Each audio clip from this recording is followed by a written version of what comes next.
Assalamualaikum warahmatullahi wabarakatuh. Saya perwakilan kelompok 14 ingin mempresentasikan hasil kerja kelompok kami yang berjudul Kerjasama Internasional dalam Ekonomi Politik Islam. Setiap negara memiliki hubungan bahkan melakukan kerjasama dengan negara lainnya. Kerjasama yang dilakukan oleh kedua negara tersebut dinamakan sebagai kerjasama internasional. Tujuan utama dari kerjasama internasional adalah untuk saling memperoleh keuntungan serta saling menguntungkan kedua negara yang bekerjasama, namun tetap mematuhi pedoman politik serta ekonomi dari negara yang menjalin kerjasama.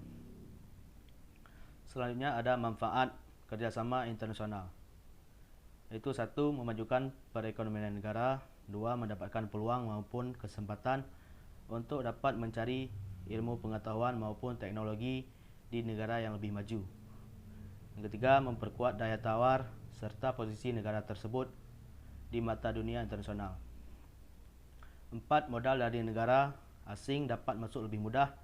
Yang kelima, dengan adanya kerjasama internasional, maka akan membuat permintaan barang serta jasa dari suatu tempat atau suatu negara meningkat. Yang keenam, negara yang menjalin kerjasama internasional dapat turut melakukan impor barang yang memiliki harga yang lebih mahal. Yang ketujuh, ada tenaga kerja akan menjadi lebih cerdas.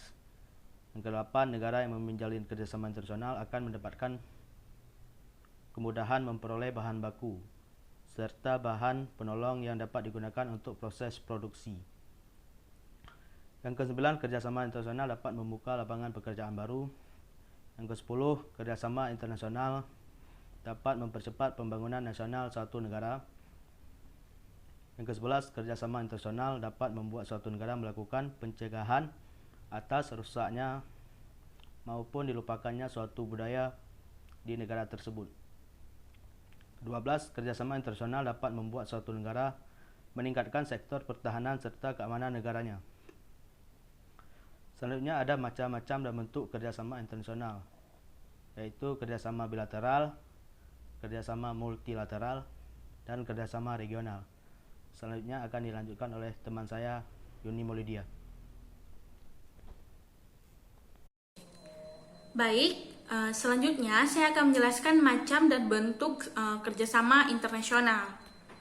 Kerjasama internasional terbagi menjadi 3. Yang pertama ada kerjasama bilateral, yang kedua ada kerjasama multilateral, yang ketiga ada kerjasama regional.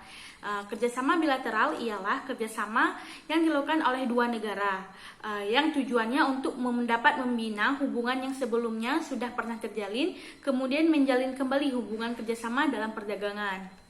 Contohnya itu adalah kerjasama antara Indonesia dengan Asia Pasifik yang berupa perjanjian ekonomi serta perdagangan di Asia Pasifik dan melibatkan beberapa negara lain seperti Afrika, Timur Tengah, Eropa Timur, Eropa Barat, hingga Amerika Latin. Contoh lainnya ialah kerjasama antara Indonesia dengan Arab Saudi dalam hal menunaikan ibadah haji.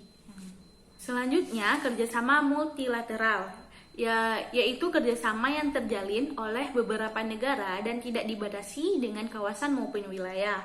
Kerjasama multilateral ini terbagi menjadi 2 jenis anggota. Yang pertama ada anggota utama dan yang kedua ada anggota aktif.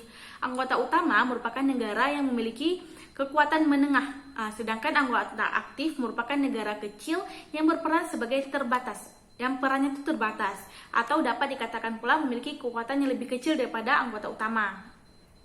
Contoh dari kerjasama multilateral ini ialah NAFTA atau North America Free Trade Agreement. Yang kedua ada OPEC, Organisasi of Petroleum Exporting Countries. Yang ketiga ada UN atau United Nations atau Persatuan Bangsa-Bangsa, atau PBB. Yang selanjutnya ada International Monetary Fund atau IMF, dan banyak organisasi lainnya yang melibatkan beberapa negara. Sama regional, yaitu bentuk kerjasama yang dilakukan oleh negara yang berada di suatu wilayah maupun kawasan. Tujuan dari kerjasama regional ini adalah untuk menciptakan perdagangan yang bebas dari negara yang berada di kawasan atau wilayah tertentu. Contohnya itu ada ASEAN atau Association of Southeast Asia ASEAN Nation, yang merupakan himpunan yang terdiri atas bangsa-bangsa yang berada di kawasan Asia Tenggara dan terbentuk pada tanggal 8 Agustus 1967. Selanjutnya ada APEC, Asia Pacific Economic Cooperation, adalah kerjasama yang dilakoni oleh negara atau bangsa-bangsa yang berada di kawasan Asia Pasifik di bidang ekonomi. Selanjutnya, sejarah hubungan internasional dalam Islam. Pola hubungan internasional dalam sejarah Islam awal lebih banyak dilatar belakangi oleh kepentingan dakwah yang dibarengi dengan misi perluasan wilayah kekuasaan Islam, dan ada pula yang didasarkan kepada pembebasan negara-negara yang selama ini di bawah hegemoni kekuasaan Romawi atau Persia. Pada perkembangan berikutnya, pola hubungan internasional ini sudah berkembang pada bentuk kerjasama yang lebih luas, seperti di bidang perdagangan, jalur transportasi darat dan laut, dan lain-lainnya.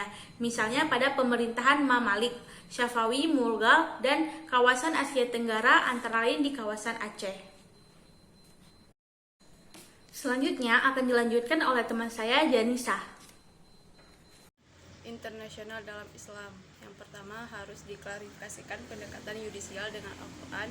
Yang kedua, dalam hal Islam dan Al-Hal sebenarnya tidak dinyatakan secara jelas dalam Al-Quran dan Sunnah, tetapi diciptakan oleh para sarjana Muslim. Yang ketiga, dualisme atau dakwah dan jihad seharusnya menjadi konsep sentral dari teori hubungan internasional dalam Islam. Tujuan akhir Islam menurut pandangan ini yaitu membentuk umat di mana aturan syariah dapat diterapkan. Yang keempat, hukum Islam menjadi sebuah yang realis berdasarkan kekuasaan dan perang di mana adanya interpretasi dari ayat-ayat dan dalam Al-Quran. Kekerasan hanya boleh dilakukan untuk membela diri, melindungi properti, dan membela iman mereka. Selanjutnya, dalam buku ini mereka memberikan 3 sumber yang berbeda dalam dunia Islam dan bagaimana seharusnya Islam berinteraksi dengan orang lain, yaitu yang pertama, landasan dalam pemahaman teori hubungan internasional bersumber pada Al-Quran, hadis, sunnah, atau ijtihad. Yang kedua, adanya pemberontakan terhadap ortodoksi yang berlaku dan dipimpin oleh para pemimpin nasional. Yang ketiga, adanya rekonsiliasi sebagai sebuah gerakan islamisasi untuk sebuah rekonseptualisasi ilmu sosial dan ekstensi teori hubungan internasional. Selanjutnya, prinsip hubungan internasional dalam Islam. Secara umum, hukum internasional menurut Islam mencakup seluruh aspek baik dalam kondisi perang maupun damai. Pelaksanaannya dapat diimplementasikan dalam 3 wilayah, yaitu yang pertama Darul Islam, yang kedua Darul Harbi, yang ketiga Darul Ahdi. Selanjutnya, adapun prinsip-prinsip dasar hukum internasional dalam Islam adalah yang pertama, saling menghormati fakta-fakta dan traktat-traktat. Yang kedua, kehormatan dan integrasi internasional. Yang ketiga, keadilan internasional. Yang keempat, menjaga perdamaian. Yang kelima, menghormati kenetralan negara-negara lain. Yang keenam, larangan terhadap eksploitasi imperialis. Yang ketujuh, memberikan perlindungan dan dukungan kepada orang-orang Islam di negara lain. Yang kedelapan, bersahabat dengan kekuasaan netral. Yang ke-9, kehormatan dalam hubungan internasional. Yang ke-10, persamaan keadilan untuk para penyerang.